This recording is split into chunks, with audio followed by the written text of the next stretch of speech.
speaking about our early experiences, the first word in the sort of subtitle of your book is the word trauma. Yeah. It's a word that I've talked about a lot on this podcast, and I've had a lot of people here that have opened up about their traumas. How do you define trauma? I know society's defined it in its own way, but how do you define it, the word? I define it very specifically. It's not something bad that happens to you. It's not that, I went to this movie last night and I was traumatized. No, you weren't. You were just sad, or had some emotional pain, but you weren't traumatized. Trauma means a wound. That's the literal meaning of the word. It's a Greek word for wounding.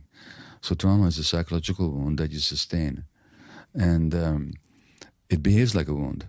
So on the one hand, a wound, if it's very raw, if you touch it, it just really hurts.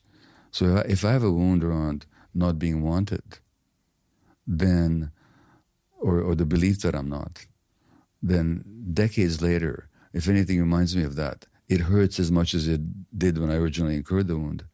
So in one sense, trauma is an unhealed wound that touched, we get triggered. That's what triggering means, by the way. Some old wound gets activated or touched. And the other thing that happens to wounds is that they scar over. And scar tissue has certain characteristics. It's thick. It has no nerve endings, so there's no feeling in it. So people traumatized disconnect from their feelings. Scar tissue is rigid. It's not flexible. So we lose kind of response flexibility. So when something happens, we tend to react in typical, stereotypical, predictable, dysfunctional ways because of the rigidity. And scar tissue doesn't grow like healthy flesh. So people who are traumatized tend to be stuck in emotional states that characterized their development when they were traumatized. So when somebody says to you, "Don't be such a baby," it doesn't sound very pleasant, but there's some truth to it. It means that you're probably reacting according to the lines of some wound that you sustained as an infant, and now you're reacting as if that wound was happening all over again.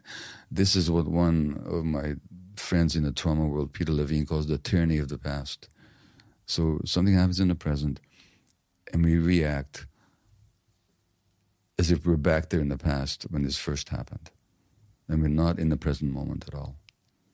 And I was trying to figure out how many people, as a percentage of the population, have trauma. But then I read this stat that 60% of adults say that they've had a sort of a traumatic early upbringing or whatever, or traumatic events from their childhood. But then I thought maybe everybody has trauma. It depends on how we understand trauma. So if we understand trauma as only the really terrible things that happen to people, which do happen to people. In the book I talked about a British friend of mine now living in Canada. They are a yoga teacher and a meditation teacher and a psychologist and an artist, actually. And they grew up in some orphanage here in Britain where they were racially taunted every morning. Words that are in the book by her permission, which I'm not going to cite here publicly. And that gave her a sense of deficient, a sense of self, that I'm just not good enough, that I don't belong, and so on.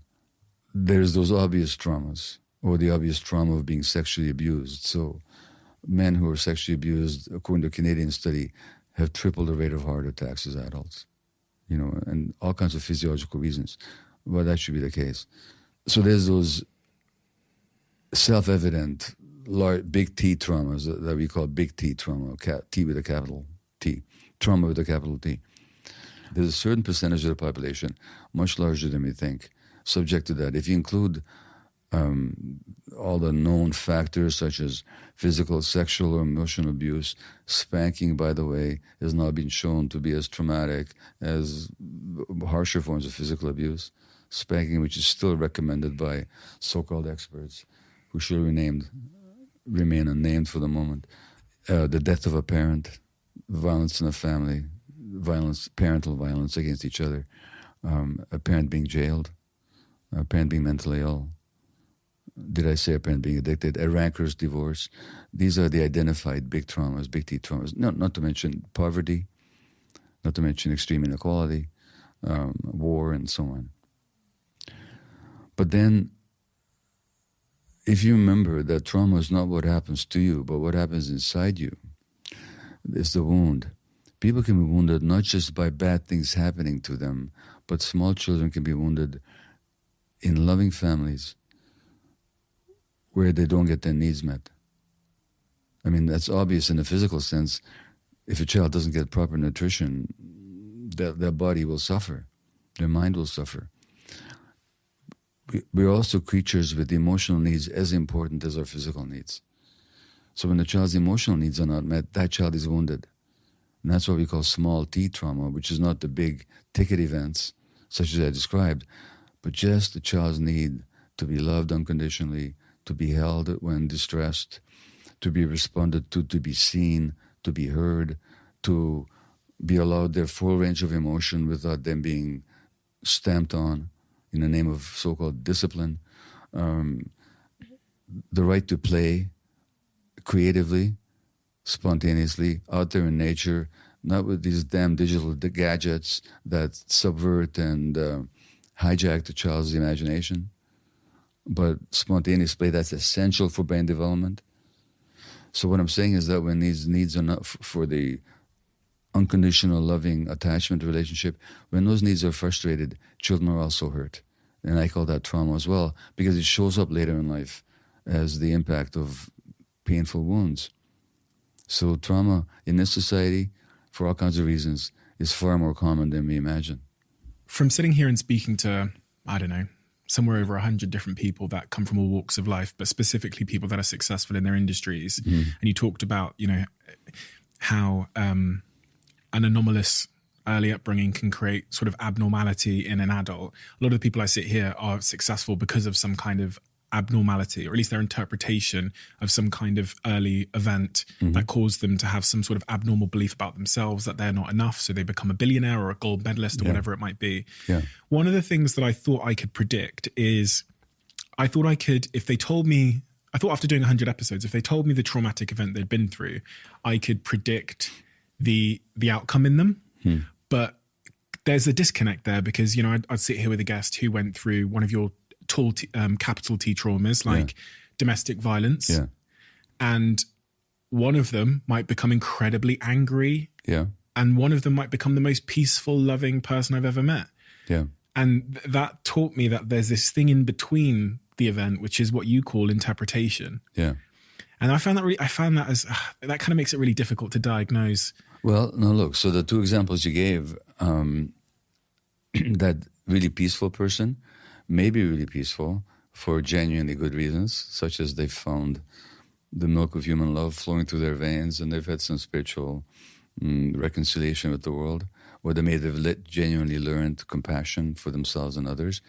But they could also be very nice and peaceful because they're suppressing their healthy anger, because they're actually sitting on their rage unconsciously, which is going to show up in the form of some kind of health manifestation, I guarantee you, later on. So you can't tell from the outside without asking some questions. Or I can give you the example of a Donald Trump who had a really traumatic childhood. I mean, his father was as described by his psychologist niece, Mary Trump. His father, Trump's father, who is Mary's grandfather, was a psychopath and who really demeaned and harshly treated their children. So Trump decides unconsciously that, by the way, I'm not talking about his policies here. This is not a political debate.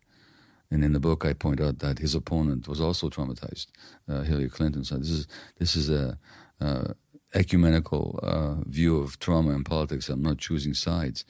I'm just saying that you can see his trauma in every moment he opens his mouth. His grandiosity, his need to make himself bigger, more powerful, aggressive. And he's as much as said in his autobiography that the world is a horrible place, a dog-eat-dog place, where everybody is after you. Everybody wants your wife and your house and your wealth, and this is your friends, never mind your enemies. But that's the world he lives in. Now, that world that he lives in reflects his childhood home. He developed that worldview. He came to it honestly, you might say, because that's the world that he lived in. And he gets to be really successful in this crazy world. Financially, although people question, was he really as big a success as he says he was? But he certainly was successful politically, if by success you mean the attainment of power. His brother, on the other hand, Mary Trump's father, Trump's niece's father, drank himself to death. And they were both responses to the same. You can never say it's exactly the same for two kids, but there was that toxic home environment. One ends up dead as an alcoholic. The other ends up at the pinnacle of power. And when I look at them both, I see dysfunction there, significant dysfunction there. So one of the consequences of that early upbringing was it materialized itself as sort of addiction, and the other got the same psychological reinforcement, or the thing missing from power and work and money. Well, Donald Trump learned that the way to survive is to be aggressive and harsh and competitive and to get the other before they get to you, which is a faithful reproduction of his early childhood experiences. So for him, these were not choices so much as survival techniques. And when they talk about his lying, well, I don't know when he's lying and when he's not, but my sense is that often he actually believes what he's saying. And actually his biographer, or the person who co-wrote his quasi-autobiographical The Art of the Deal, this writer says that he's never met anybody who's so capable of believing something that's not true to be true if he wants it to be true. Now that's the mark of a traumatized child, a denial of reality. It is an inauguration. There was a certain number of people that came to he couldn't stand it that there weren't as many people there as came to Barack Obama's inauguration. There were a much smaller number of people there. He created this reality where many more people came to his inauguration. Now, what age behavior is that? That's a 4-year-old where more kids came to his party than my party. That can't be true. But that's Donald's way of dealing with reality. It's not a moral failing as such. That's how he survived. And these survival mechanisms then get to form our personalities. And again, in this world, sometimes they pay off in certain ways. Is that often the case with pathological liars? They've learnt to lie as a way to survive. Oh, absolutely. The German philosopher, writer Friedrich Nietzsche said, people lie their way out of reality who have been hurt by reality. And so I've lied, like when I had my shopping addiction, I lied every day to my wife, and even afterwards, when she stopped trying to change my behavior, I said, just tell me. If you're going to shop, you're going to spend another $1,000 on music. Just tell me. I still couldn't, because I was so ashamed of it. And so the lying became like a way of survival for me. Defense against reality. It's a defense against reality, and it's a defense against being judged. Well, that says something about my childhood. Nobody's born a liar. As we say in this book, there are congenital liars, but there are no congenital liars. No one-day-old baby tells any lies. No one-day-old baby pretends anything. If we end up pretending in any way at all, to the extent that we do, it's because we had to learn that's what we must do to survive. You said something at the start when I gave the example that I sat with a guest here who went through domestic abuse, and they are the calmest person. Yeah. And then you said, well, maybe they're suppressing it. And in fact, the minute you said that, it reminded me of something they said, which is they said to me on this podcast that they had angry outbursts all the time. So sometimes their child will come up to them and want to play when they're working, and they'll snap. Yeah. And they're trying to deal with that. Yeah. That's what I meant, that they're sitting on this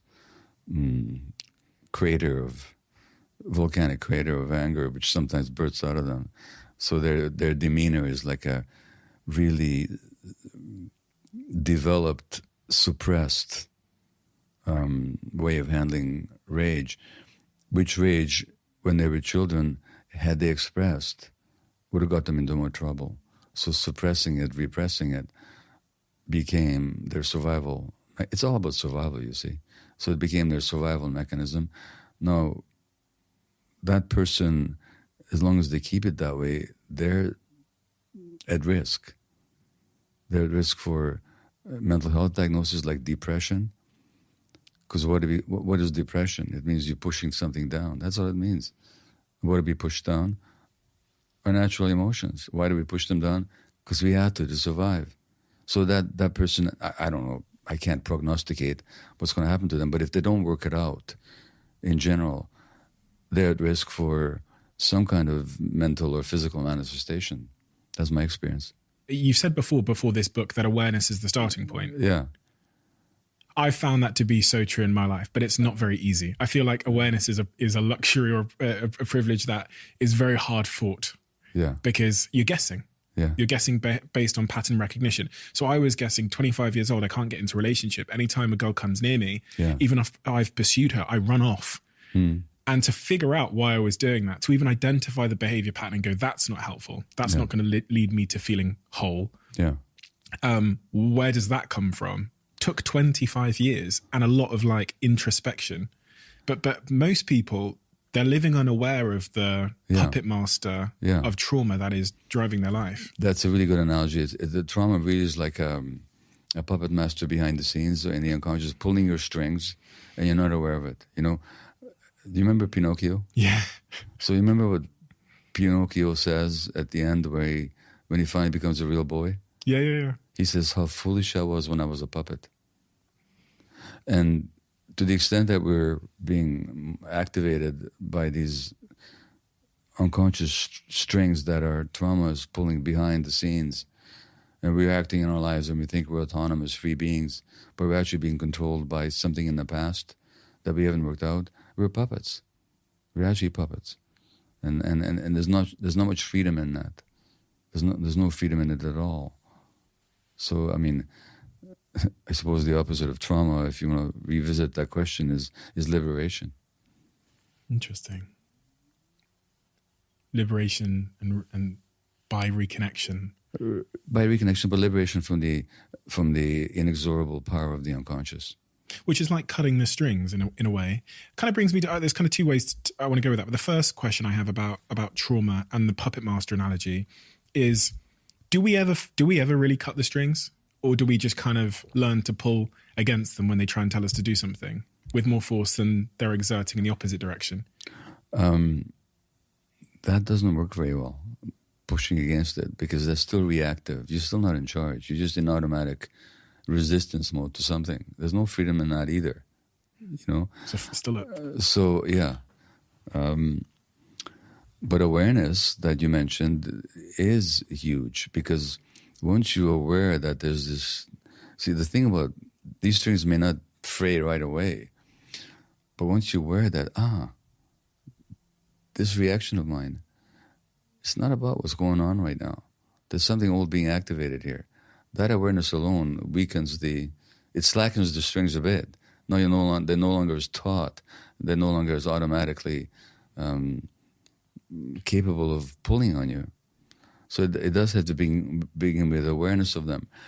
Ultimately, if we realize that this puppet master is just a desperate little person trying to get you to survive, the only way he, she, they knew how when they were small, if we make friends with it, but we relieve it of its duties, saying thanks very much, but I can handle it now, it eventually becomes our friend rather than sort of our master, you know. On that first step of just acknowledging, just understanding that there is a puppet master there controlling us, and exactly which strings that puppet master is pulling in our lives, how does one go about awareness, the process of awareness? Is it introspection, keeping a diary, therapy? What is it? Well, all that. I mean, all or any. But even when you ask how you go about it, what is the it? Well, for you to say how to go about it, you already must have some degree of awareness. If you didn't, you wouldn't even be asking the question. So that's the very first step of realizing that there's something here to work on. There's something here to work through. It does not need to be the way it is. That already is the biggest step. The Buddha said that to recognize the source of your suffering is the first step towards relieving the suffering. And so as soon as you ask how you go about it, you've already taken a huge step. Because a lot of people don't even know that there's an it. They just think this is reality, that this is life. So realizing that this it Doesn't have to be the way it is. That's already a huge step. No, beyond that, yoga, meditation, nature, therapy of all kinds, body work of all kinds, like somatic experiencing, or craniosacral treatments, or even massage therapy. It's incredible what can be revealed just through body work like that. Then all kinds of forms of therapy, the ones I teach, the ones other people teach, journaling, certain exercises in this book that we recommend, like just ask yourself where you have trouble saying no in life to things you don't really want to do, and working that through on a regular basis. So there's lots of ways once you open the door. You know, I have a chapter on psychedelics here, which is, again, it's not like a panacea or for everyone, but certainly it's a helpful modality for a lot of people. So some people may actually benefit from taking pharmaceutical medications if their situation is dire enough, but not as the final answer, but as a way of getting respite that allowed them to go to work on the real issues that caused them to be depressed or anxious or tuning out, you know, so any and all of these things.